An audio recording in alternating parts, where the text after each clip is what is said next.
everyone, welcome back to my mini vlog. যিহেতু আজি হয় Saturday, আজি হয় 10 May, 10 May নেকি? 9 May, sorry. তো আজি হয় 9 May 2025. তো যিহেতু আজি আমাৰ ঘৰ ল'বলৈ গৈ আছে।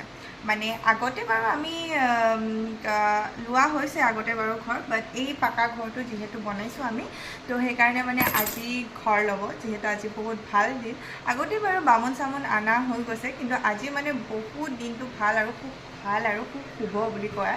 তো সেইকাৰণে আমি পূজা পাতল জাষ্ট দিবলৈ দিছে সেইকাৰণে, আৰু ওচৰ চুবুৰীয়া মানুহক মানে আমাৰ তৰফৰ পৰা কিবা কিবি খুৱাম যিহেতু, তো সেইটো কাৰণে মই বজাৰ কৰিব যাম।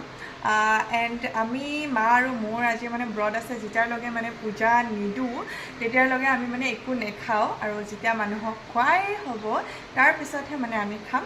তো সেইকাৰণে এতিয়া মই বজাৰ কৰিব যাওঁ। নিতু আহি আছে মোৰ লগত, মানে দাদা যিহেতু নাই, স্কুল